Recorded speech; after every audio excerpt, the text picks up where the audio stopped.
sejahtera Malaysia, ada satu kenyataan yang cukup menarik perhatian saya daripada Harapan Diri 9 Januari.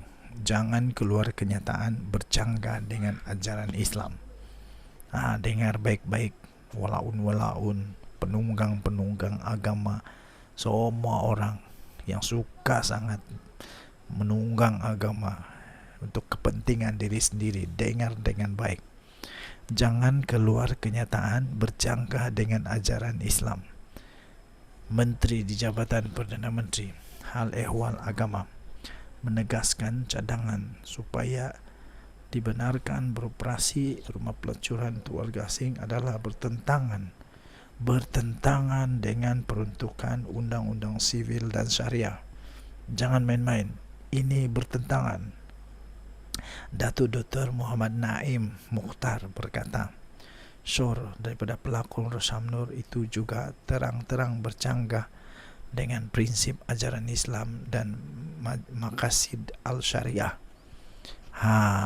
Tak kiralah siapa siapa sajalah, ahli politik kah, pelakon kah, selebriti kah, ahli sukan kah, siapa-siapa sajalah. Jangan pandai-pandai keluar kenyataan yang bercanggah dengan ajaran Islam.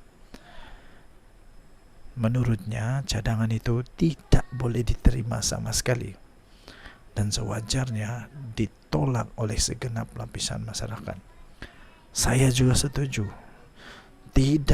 Saya tidak setuju untuk membenarkan beroperasinya rumah pelacuran untuk warga asing. Saya tidak setuju. Ini berdosa. Ini merosak akidah, merosak akhlak, moral. Ini tak betul. Beliau menjelaskan bahawa kaedah fiqh sewajarnya dijadikan panduan dalam mencari penyelesaian terhadap kes rogol, dan kemudaratan itu tidak boleh dihilangkan dengan kemudaratan yang lain. Cadangan menerusi podcast laman sosial itu telah mengundang polemik dan kontroversi dalam kalangan masyarakat, memandangkan pelacuran adalah satu aktiviti yang tidak dibenarkan mengikut undang-undang di negara ini. Negara kita negara yang makmur, undang-undang kita terbaik. Tak bolehlah. Kenapa nak sibuk-sibuk lagi? Orang ramai dinasihatkan agar tidak mengeluarkan kenyataan yang boleh menimbulkan polemik atau isu yang bertentangan dengan ajaran Islam, katanya dalam kenyataan pada hari ini. Kemarin, Rosham Nur mengundang kemarahan masyarakat Islam apabila berpendapat pusat pelacuran perlu ada di negara ini bagi membendung jenayah rogol membabitkan warga asing.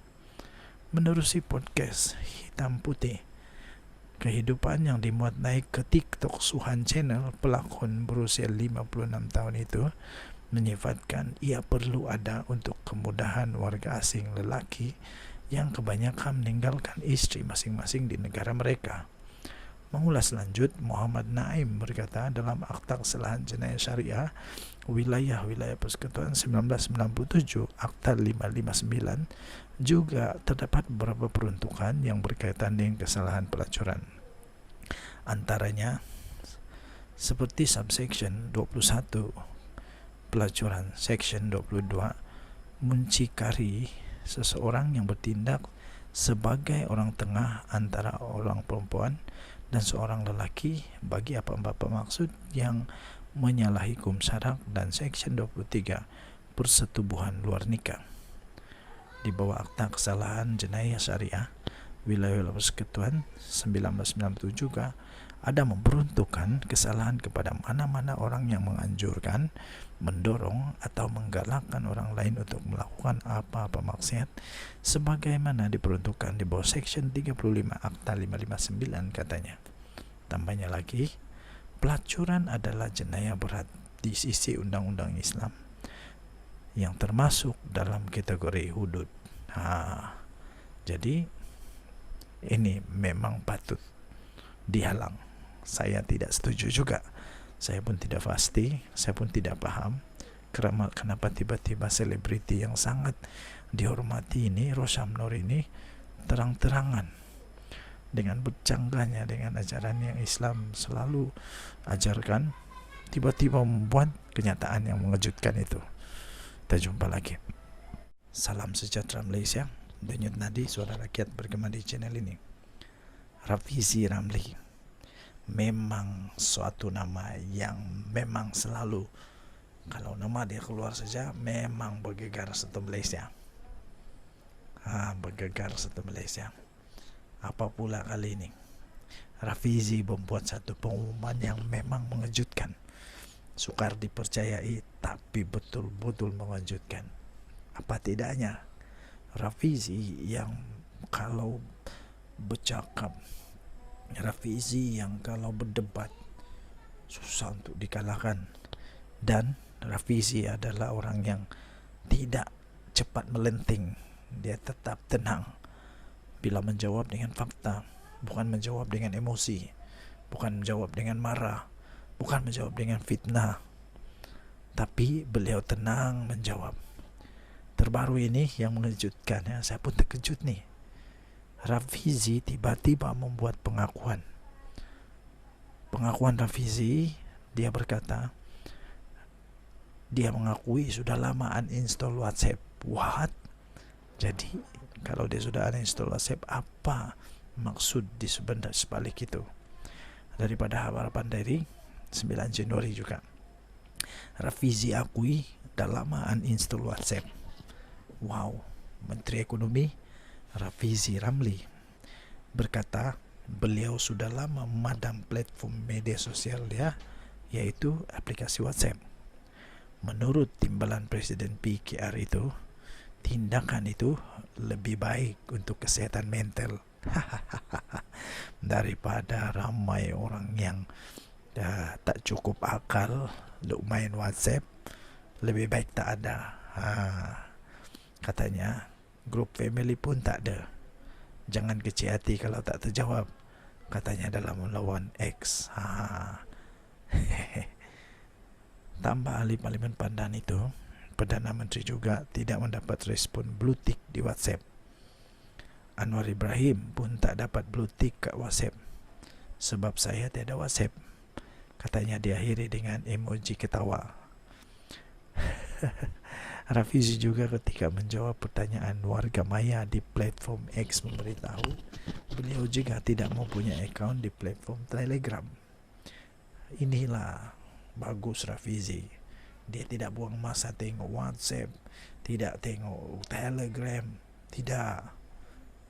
Sedangkan banyak yang lain tu sibuk WhatsApp, tu sibuk dengan Telegram. Kalau buat kerja, buat betul-betul ikut macam Rafizi. Dia fokus dengan kerja. Rata-rata netizen pun terkejut dengan pengakuan menteri yang berkaitan dengan pengkalan data utama padu itu. Kalau tidak WhatsApp, email kan ada. Mungkin ramai orang bingung, jadi macam mana nak berhubung? Pakai email lah, apa susahnya?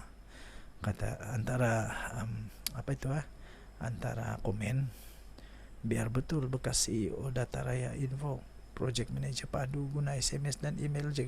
Ya betul lah, apa masalah? Tak ada masalah pun.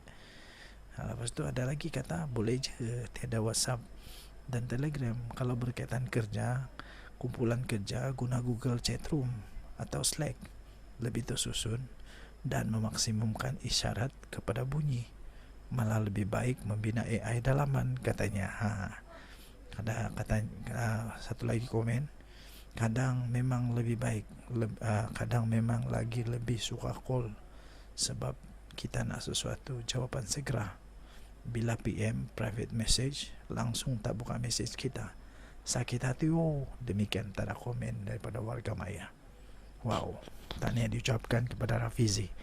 Ini membuktikan bahawa Rafizi memang buat kerja, bukannya sibuk dengan WhatsApp, bukan saya sibuk dengan media sosial, tapi yang dia sibuk buat kerja. Buat kerja. Tahniah, terbaik.